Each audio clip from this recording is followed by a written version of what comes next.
teacher and leader to give the award to, and that is Sheikh Hamza Yusuf. Sheikh Hamza faces an issue in the Muslim community that we in the Jewish community face, and that the Christian community faces. It's the issue of a kind of pull between a vision of the world based on fear and a vision of the world based on love. And whether you articulate that in terms of a certain version of orthodoxy, not all orthodoxy in the Jewish world, but certain version of orthodoxy or versus a certain version of renewal, or whether you articulate that in terms of the split between fundamentalists and say liberal Christians, or whether you articulate that in terms of the pull of a certain kind of Islamic fundamentalism versus a kind of openness to the modern world. This struggle is going on in all the different religious communities, and in fact, really in the hearts of people all over the planet. Hamza has played the role of creating in this country, and actually now I had the honor of traveling to Canada to see him speak to a grouping of Muslims, 10,000 Muslims who had come together to hear him and respond to his work. I was the only Jew in this context. No, that's not true. My wife was there. But Hamza has played the role of creating a voice for an Islam that is both authentic to the texts, authentic to the tradition, and nevertheless open to the wisdom of that has emerged through the West and has emerged through some of the traditions of enlightenment, without capitulating to what is distorted in Western culture, and without slavishly trying to assimilate to a Western culture in the way that we know that in the Jewish world and in the Christian world, those tendencies or those attractions led sometimes to a slavish assimilation in order to fit in. So I'd like to ask Sheikh Hamza to come up, and I'll read to you the award that we've written for you. Delighted that you could make it.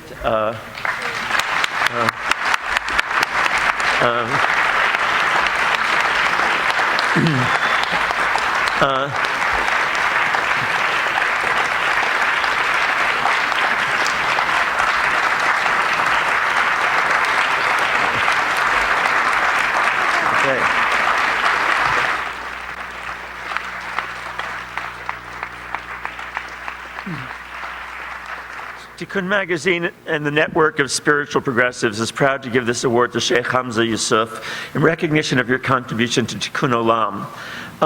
This Tikkun Award is presented in recognition of your role as a teacher and interpreter of Quran in a way that is deeply rooted in tradition, and yet reflects also a grappling with what is best in Western thought and culture. You have guided the creation of Zaytuna College and are chair of its board of trustees. And through that school, you seek an understanding of Islamic law that is sophisticated and responsive to the highest ethical values of the human race. You have been at the forefront of creating an Islam that rejects triumphalist interpretations and combines a traditionalist and mystical approach with an attentiveness to the religious and pastoral needs of the rapidly expanding Muslim community in the West. In this way, you have supported the integration of Muslims into America without abandoning the deep truths and insights of Islam. Bestowed this 14th day of March 2011, 9th day of Adar 2, 5771. Thank you.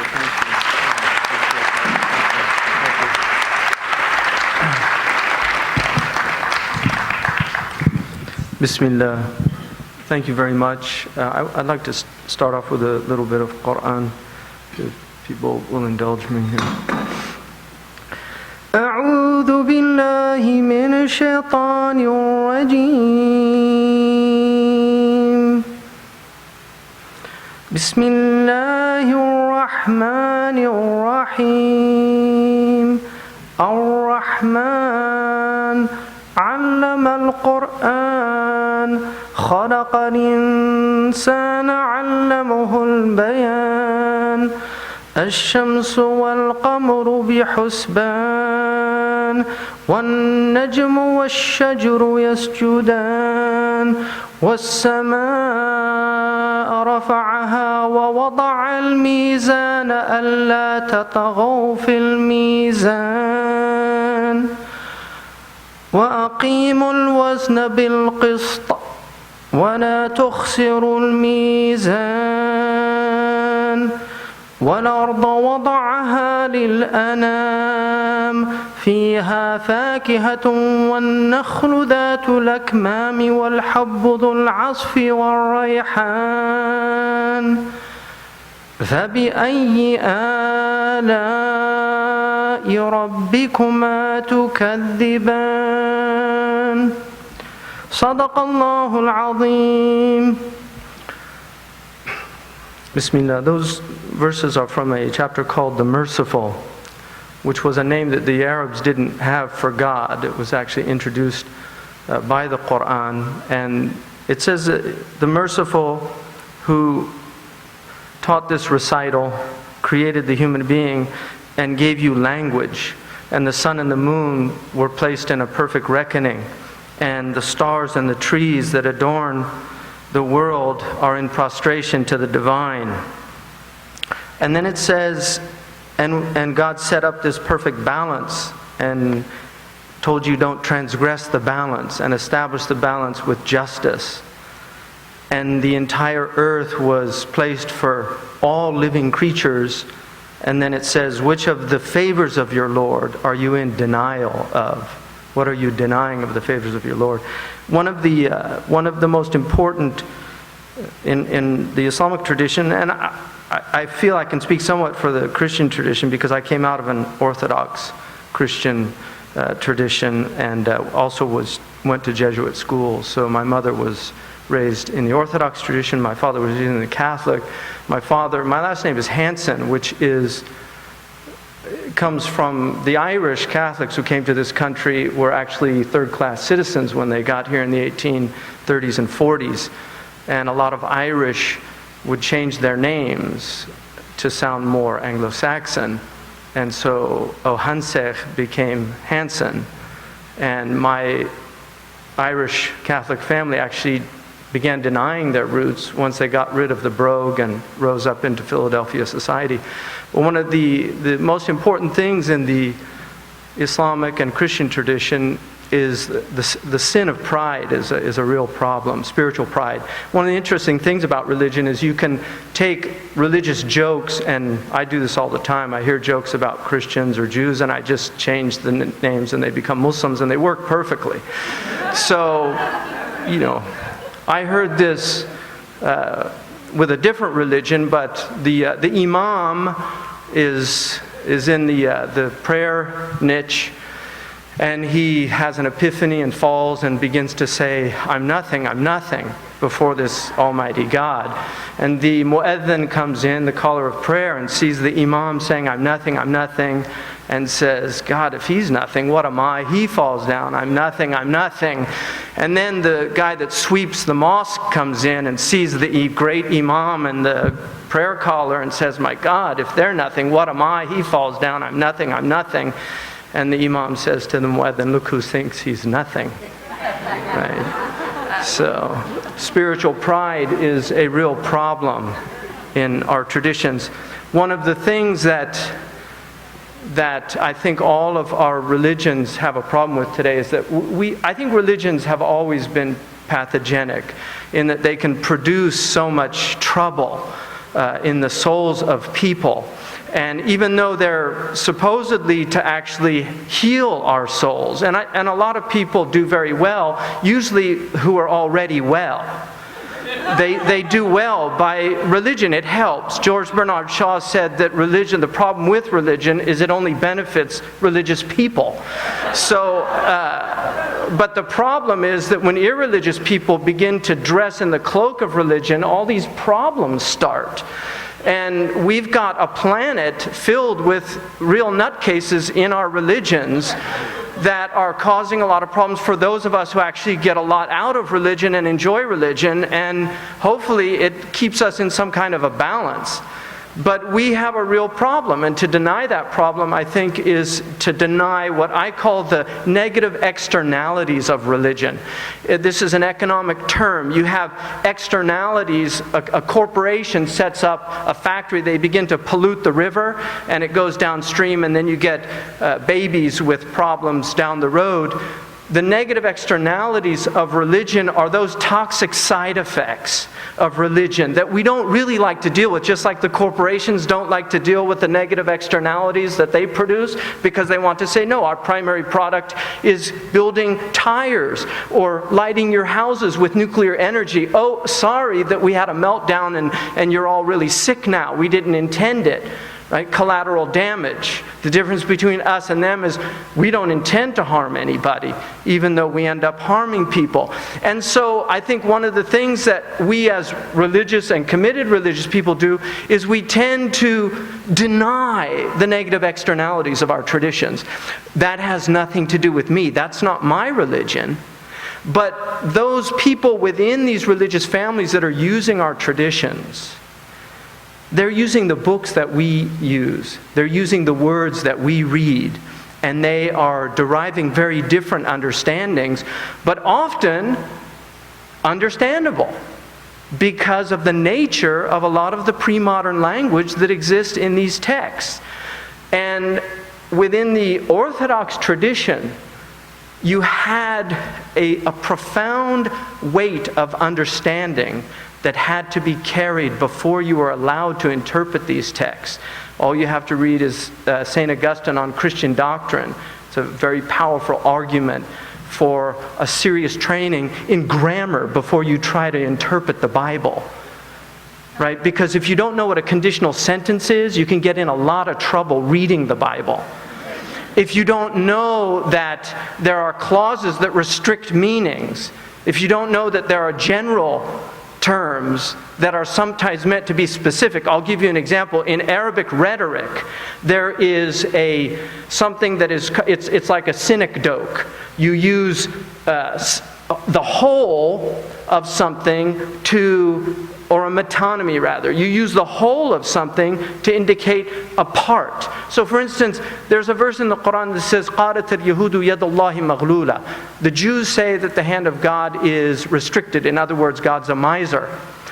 The Jews don't say that. One Jew said that at the time of the prophet. And yet when Arabs now who have not studied Arabic rhetoric read that verse, they think all Jews say that. And this is a problem, that if you don't understand language, it's very dangerous to read what you think God is saying. Like the teacher who one of his students was reading a book, he said, "You're not ready for that book." He said, "I promise I'll only take from it what I understand." He said, "That's what I'm afraid of. I'm afraid of you taking what you think you understand." Because this is what happens so often in our traditions. So we have a real serious problem with the negative externalities of religion. And my argument is that religion now is in so many places causing so much harm.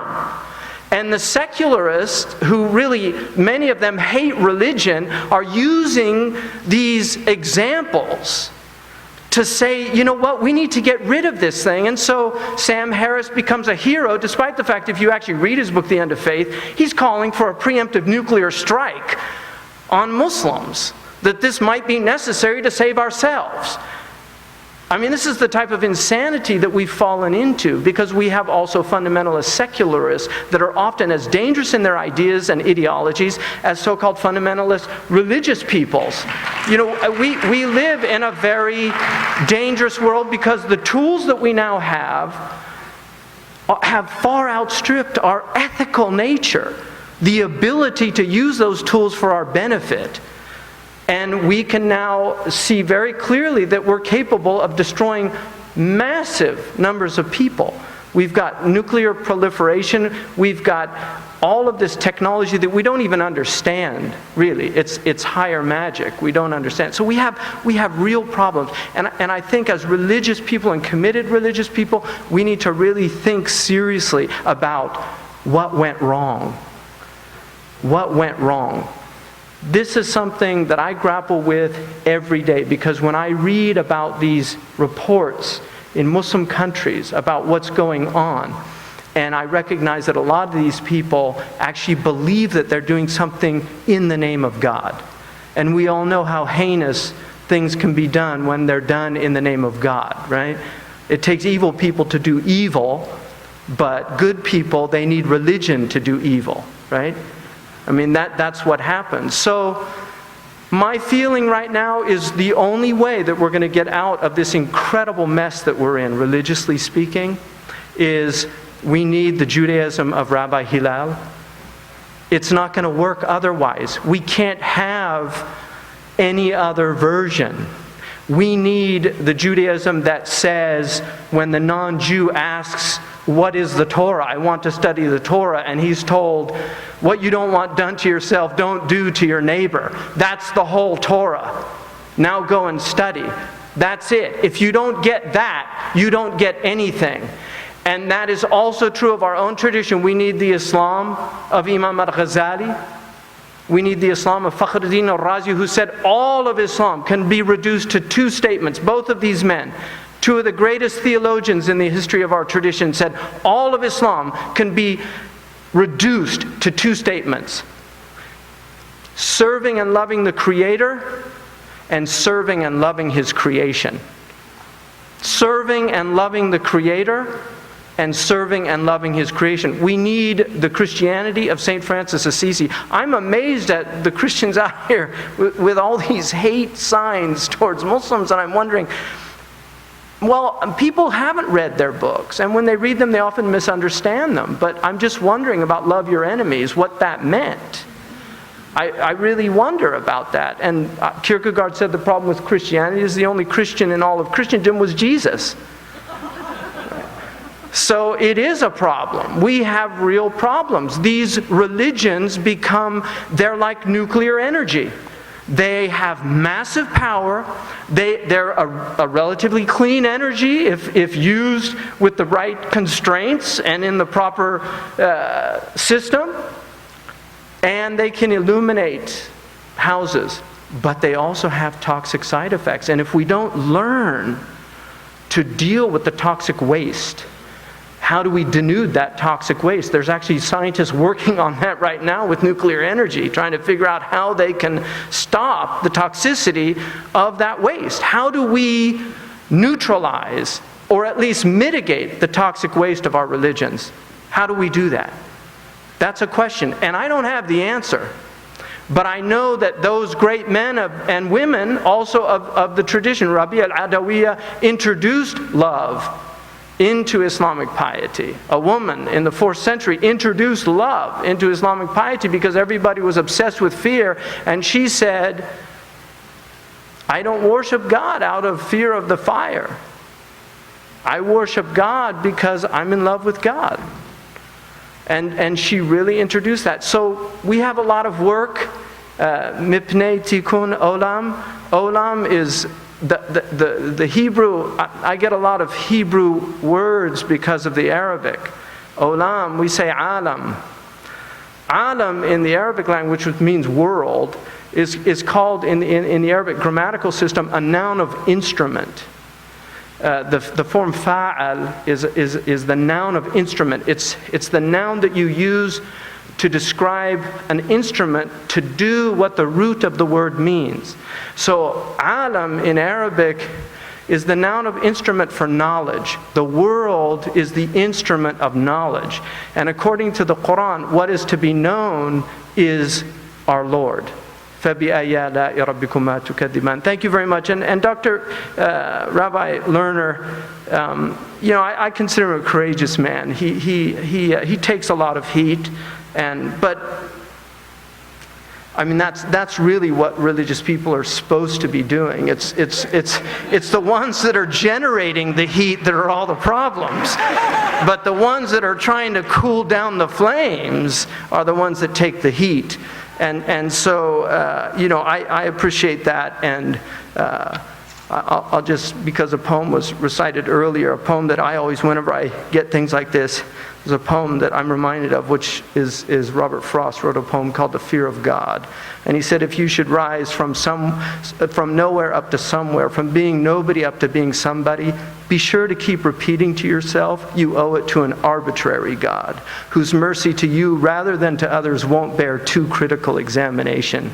If for lack of license to wear the uniform of who you are, you should be tempted to make up for it in a subordinating look or tone, beware of coming too much to the surface and using for apparel what was meant to be the curtain of the inmost soul. Thank you.